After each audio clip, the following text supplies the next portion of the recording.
বগুড়ার ঐতিহ্য আর ভ্রাতৃত্ব বন্ধনের সবচেয়ে প্রিয় খাবার বগুড়ার ঐতিহ্যবাহী আলুঘাটি। আর এই আলুঘাটি খাওয়ার জন্য বগুড়ার সকল কন্টেন্ট ক্রিয়েটররা মিলে আমরা চলে গিয়েছিলাম সারিয়াকান্দি যমুনার চরে।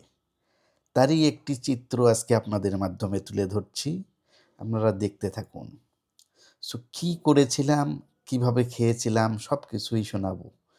যেতে যেতে রাস্তার মধ্যে দেখা হয়ে গেল আমাদের বড় ভাই মিল্লাত ভাইয়ের সঙ্গে, এবং সেখান থেকে রওনা দিয়ে আমরা সারিয়াকান্দি স্ট্যান্ডে আমরা মোটরসাইকেল স্ট্যান্ড করে রাখি। বহমরসে প্রসিদ্ধ আলুঘাটির আয়োজন করা হয়েছে অল ইন্ডোরে হয় না, আমরা কিন্তু ভিডিও স্ক্রিনে সবাইকে দেখি আজকে সবার একত্রিত। সো আলুঘাটির আয়োজন যখন শুরু হবে, তার সব কিছু নিয়ে আমরা চলেছি একদম সেই নদীর কিনারায়, যে নৌকাটিতে চড়ে আমরা ওপারে গিয়েছিলাম চরের মধ্যে। সবাই আস্তে আস্তে আমরা নৌকাতে উঠে পড়ি ওই পারে যাওয়ার জন্য। আর যেতে যেতে অনেক খুনসুটি, অনেক আড্ডা, সেলফি, ভিডিও সব কিছু হয়ে যায় নৌকার মধ্যে। সেই সাথে বলে রাখি, নৌকাতে ভ্রমণ করতে কার না ভালো লাগে। আর সেই সাথে নৌকার এই ডিজাইন, বাড়িয়ার দোয়েল পাখি, সৌন্দর্য ফুটে উঠেছিল আমাদের এই ভ্রমণের একটি চিত্র হিসেবে। সঙ্গে ছিল আমাদের ছোট বড় অনেক ভাইয়েরা, যারা সবাই ছিল কন্টেন্ট ক্রিয়েটর। আর এই কন্টেন্ট ক্রিয়েটরদের সঙ্গে ভাই আপনার ওজন বেশি না দইয়ের ওজন? দইয়ের ওজন বেশি, দেখেছেন না? ডাবে গেছে এক মুড়ো ডাবে গেছে। আপনি কয় কেজি দই, কয় কেজি? আমার ওজন 46 কেজি, দই আনুমানিক তাও 60 কেজি প্লাস হবে। আর এই দেখতে দেখতে চরের মধ্যে হাঁটতে হাঁটতে পা অনেকেরই ব্যথা ধরে গেল।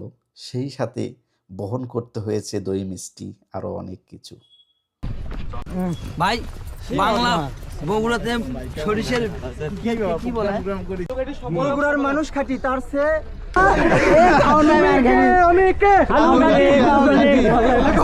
বগুড়ার মানুষ ভালো, মানুষ খাঁটি, সবাই খায় আলু ঘাটি।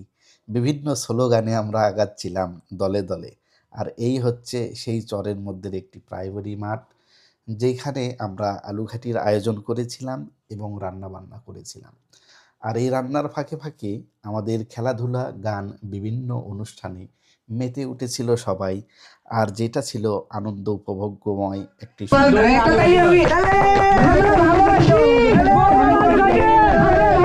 মিচানা সামনের দিকে তাকান লাগবে।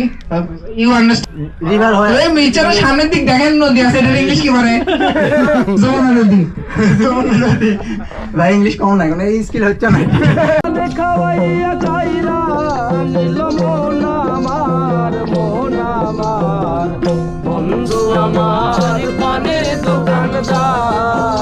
বেঁধেছে এমন এক ঘর, বেঁধেছে এমন এক ঘর, শূন্যের উপর পদ্মা তোরে, ধন্য ধন্য বলি তারে। ভালোবাসি গো আজ কেন এমন হলো। হয়েছিল অসম্ভব সুন্দর কিছু গান। আর সেই সাথে কাজের যে গতি, সেটা তো দেখতেই পাচ্ছেন ভিডিওর মাধ্যমে। এত সুন্দর একটা পিকনিক হবে বগুড়ার বিখ্যাত আলুঘাটি আর দই দিয়ে, গান হবে না তাই কি হয়? শুনে দিলাম সেই গান। আর সেই সাথে চলছিল খেলাধুলা এবং রান্নাবান্না। একই সাথে বিভিন্ন সময়ে বিভিন্ন জায়গায় চলছিল রান্নাবান্নার আয়োজন। আর এই রান্নাবান্নার আয়োজন দেখতে দেখতে এবং খেলাধুলা করতে করতে পুরো বিকেলটা কিন্তু, দুপুরটা কিন্তু আমাদের এখানে চলে যায়। এবং শেষ সময়ে 3 ঘটিকার সময় এবং অথবা একটু পরে আমরা খাওয়া দাওয়ার আয়োজন যে হয়েছিল সেটা সম্পূর্ণ হয় এবং আমরা সবাই বসে পড়ি খানাপিনা করার জন্য। আর এই খানাপিনা করার জন্য আমাদের আয়োজনে সবচেয়ে গুরুত্বপূর্ণ ভূমিকা রেখেছে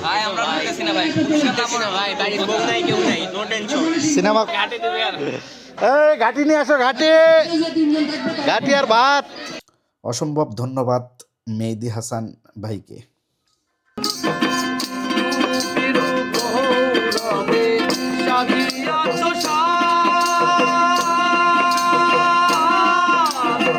সোনা দানা কত কি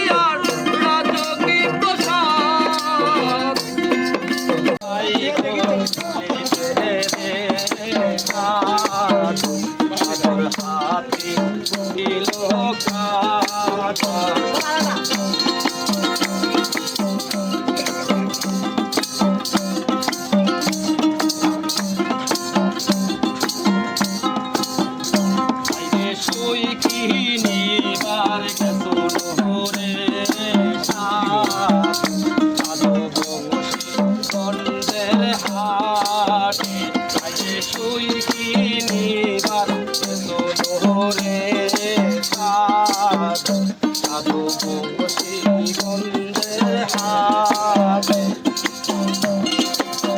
তো মানিক ভাইয়ের গান এবং বিনোদন নৃত্য সেই সাথে গীতের ডান্স দেখতে দেখতে সময়টা শেষ হয়ে গেল এবং আমরা বাড়ি ফেরার পালায়। সব থেকে গুরুত্বপূর্ণ কথা হচ্ছে সবাইকে ধন্যবাদ ভিডিওটি দেখার জন্য। সবাই পাশে থাকবেন, সাপোর্ট করবেন। ধন্যবাদ।